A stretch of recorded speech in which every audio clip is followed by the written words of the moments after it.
Hello guys, welcome to Amazon TV. I hope you're okay. Guys, last night the internet was on fire.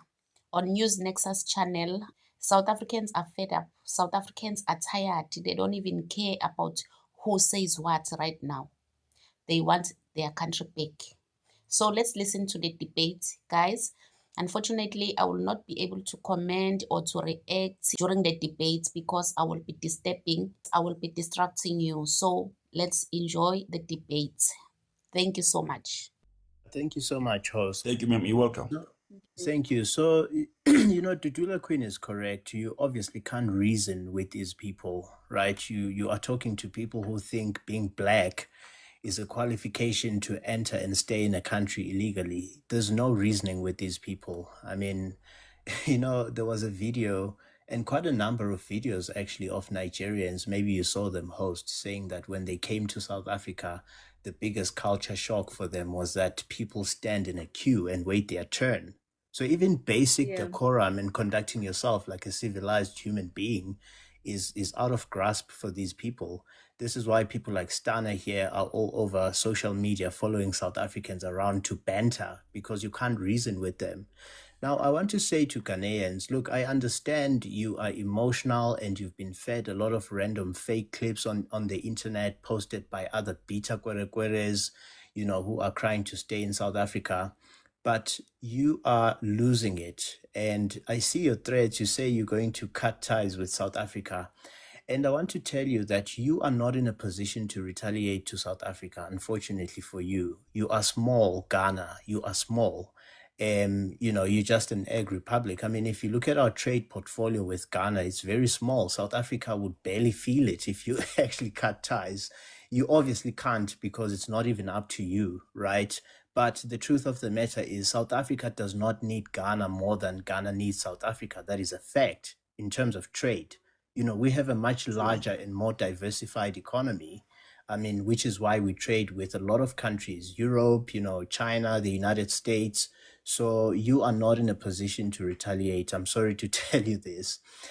I also want to say, host, to all of these foreigners, because we know that a lot of them are not even in their countries. Even the one that is up here as we speak is not in his country.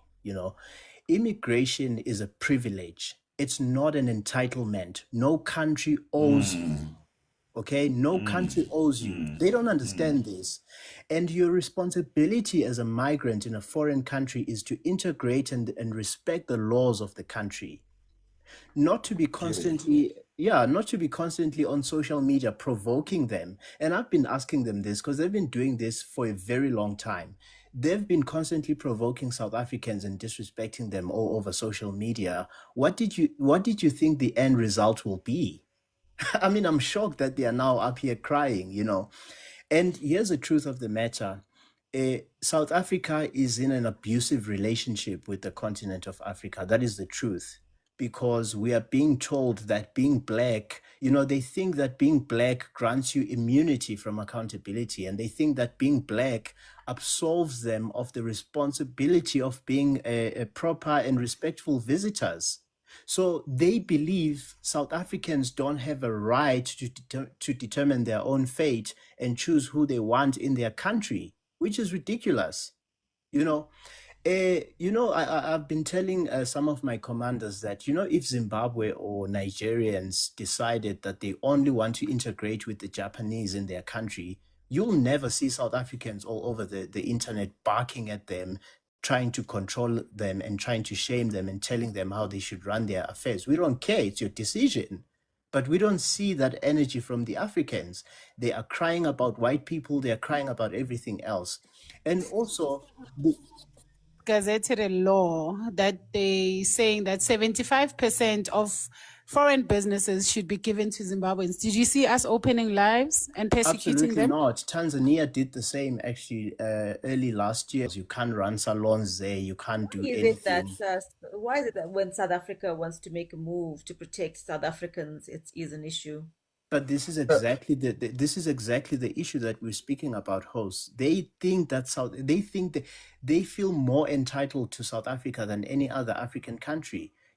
And this expectation that we should appeal to our legal system to apprehend these illegal aliens is ridiculous, because if the law was effective, we wouldn't have illegals in the first place. That's why I'm saying you can't reason with these people. And with this Now, being said, it's not that we hate, it's not that South Africans hate people from other countries. We're just saying respect our laws, respect our country, Definitely. respect what we Absolutely. have Host. in place. And Absolutely. Can I Yes. come in, Yes. host? Yes. When am I going to speak? though? Stana, Is shut there your a- mouth. I'm not done I need to submitting. respond. Shut your You mouth. know me I'm now, not Sigma. done. Me and Listen, you know I'm how not it is. done You know me, don't submitting. worry. You see, they don't even respect basic Sigma. decorum. It's can too we much just to have ask one from them. person on Sigma. the floor? Sigma. Sorry, can Mo we just have tlohele a one bue, o person? tshwantse re qete ka yena. Ha re mo fe chance a bue. After mo re deala ka yena, mo fe chance a bue.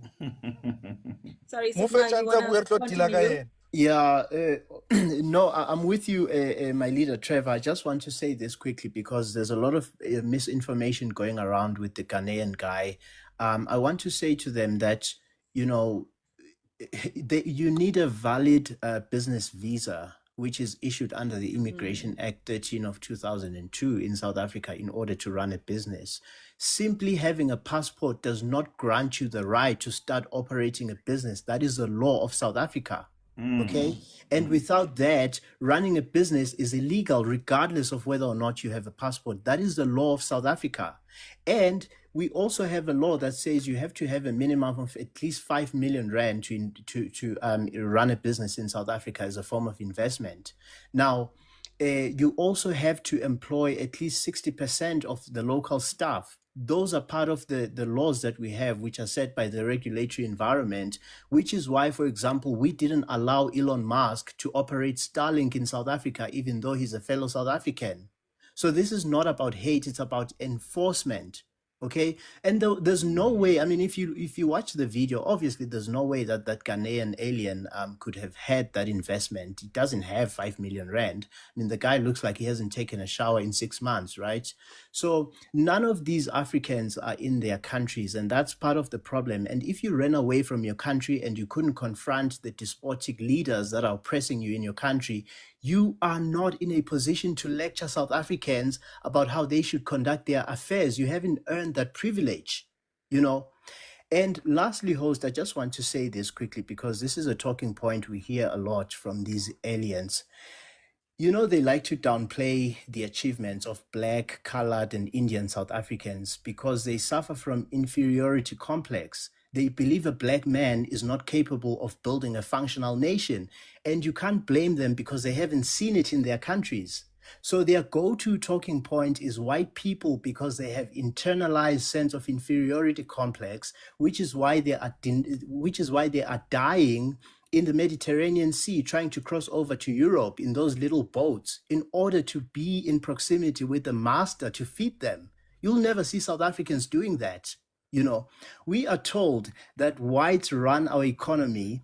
They are disregarding all of these great achievements, great universities that are globally ranked, by the way, that they are trying to enroll themselves into, the best healthcare system on the continent, that they're crying for.